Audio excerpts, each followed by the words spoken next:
Welcome YouTube channel Olpix PM.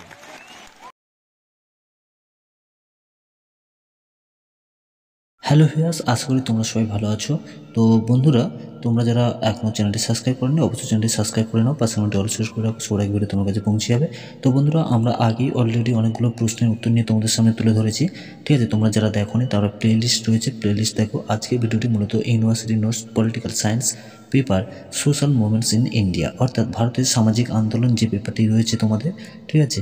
এই পেপারের উপরে আমরা সিলেবাস সাজেশান ও অধ্যায়ভিত্তিক এবং সাজেশান অনুযায়ী নোটস কিন্তু আমরা আমাদের চ্যানেলে আপলোড করেছি। তোমরা যদি না দেখে থাকো, ঠিক আছে, তো এখনই দেখে নাও। চ্যানেলে যে প্লে লিস্ট রয়েছে, প্লে লিস্ট থেকে তোমরা একটু খুঁজে দেখে নাও। বন্ধুরা, ইউনিভার্সিটি অফ বর্ধমান ইউনিভার্সিটির 5th সেমিস্টারে তোমরা পড়াশোনা করছো। তো তোমাদের 5th সেমিস্টারের দিকে সিলেবাস দিকে তাকিয়ে পলিটিক্যাল সায়েন্স, ঠিক আছে, অনার্স, ওকে।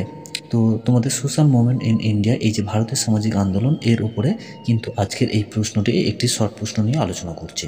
প্রশ্নটি হলো, তোমরা অন স্ক্রিনে দেখছো এই মুহূর্তে, ঠিক আছে? তো চলো, এডুকেশনাল ইউটিউব চ্যানেলে অলটিপস পিএমের সবাইকে স্বাগতম জানিয়ে শুরু করছি। Facebook study point, Telegram, Instagram Oltips PM, website, email ID. তো চলো, পলিটিক্যাল সায়েন্স দেখো, এখানে পেপারটা social movements in India, okay. Social movements in India অর্থাৎ ভারতের সামাজিক আন্দোলন। এরপরে আমরা সরাসরি প্রশ্নতে চলে যাব। তবে তোমরা ভিডিওটি ভালো লাগলে অবশ্যই একটা লাইক করবে, বন্ধুদের মধ্যে শেয়ার করে সবাইকে দেখার সুযোগ করে দেবে। আর তোমাদের সাজেশন অনুযায়ী তোমাদের নোটস কিন্তু আমরা প্রোভাইড করি। তো তোমরা যদি কিনতে চাও অল্প টাকার বিনিময়ে স্টুডেন্টরা, তো অবশ্যই আমাদের সঙ্গে যোগাযোগ করতে পারো Facebook, Instagram, Telegram, website, WhatsApp, সমস্ত জায়গা থেকে, ওকে। তো কমেন্ট বক্স খোলা রয়েছে, কমেন্টও করতে পারো। তো চলো, আমরা বেশি সময় নষ্ট করবো না, ভিডিওটি একটু রানিং করছি, ঠিক আছে, যাতে সময় কম হয়। দেখো, এখানে দেখো প্রশ্ন, ভারতে পুরাতন সামাজিক আন্দোলনের উপর একটি টিকা, ওকে। দেখো উত্তর বলছে যে সমাজ সত্য পরিবর্তনশীল, তবে এই পরিবর্তন হঠাৎ করে আসেনি। প্রতিটি পরিবর্তনের পিছনে থাকে বস্তু এবং মানুষের কর্মপ্রচেষ্টা। সমাজবদ্ধ মানুষের এই কর্মপ্রচেষ্টা থেকেই জন্ম হয় সামাজিক আন্দোলন। এরপরে আমরা একটু সংখ্যাটা দেখে নিই, ওকে। দেখো, সংখ্যাতে বলছে, সাধারণভাবে পুরানো সামাজিক আন্দোলন হলো সমাজের শোষিত, পীড়িত, অবহেলিত এবং নিম্ন শ্রেণীর বৈষম্য বা অর্থনৈতিক পিছিয়ে পড়া সরাসরি সংযুক্ত। এটিই হলো সমাজ বা পুরাতন আন্দোলনের, ঠিক আছে, সঙ্গে সংযুক্ত। এরপর থাকছে প্রগতি বা বৈশিষ্ট্য, ওকে।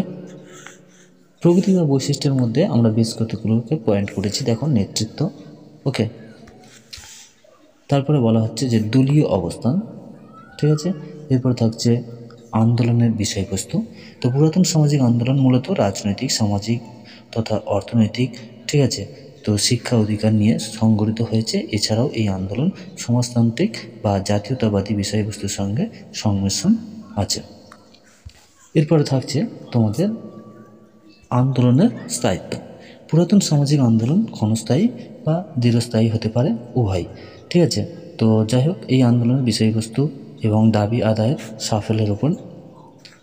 তো শেষে থাকছে সবার শেষে মূল্যায়ন, ওকে। মূল্যায়নে দেখো, সমাজবদ্ধ মানুষের এই কর্মপ্রচেষ্টা থেকেই জন্ম হয় সামাজিক আন্দোলন। এই আন্দোলনের মাধ্যমে সমাজের ব্যাপক পরিবর্তন হয়েছে তা বলা বাহুল্য, তবে এই সমাজে সকল মানুষের উন্নয়ন করতে এবং সমাজকে বিশ্ব দরবারে নিয়ে যেতে এই আন্দোলনের ভূমিকা প্রশংসনীয়। তো বন্ধুরা, একটি ছোট্ট নোট, ঠিক আছে। তো তোমরা যারা নোটস কিনতে চাও অবশ্যই আমাদের সঙ্গে যোগাযোগ করতে পারো, ঠিক আছে। এবং আদার্স তোমাদের যে পেপারগুলো রয়েছে সেই পেপারের টিপস ছিল, সাজেশন, নোটস রয়েছে। তোমরা এখন চ্যানেলটি সাবস্ক্রাইব করে রাখো এবং বন্ধুদের মধ্যে শেয়ার করো। আর ভালো লাগলে একটি লাইক করবে। চলো বন্ধুরা, আজ এই পর্যন্তই। পরবর্তী কোনো ভিডিও দেখা হবে। ততক্ষণ সবাই ভালো থাকো, সুস্থ থাকো, ধন্যবাদ।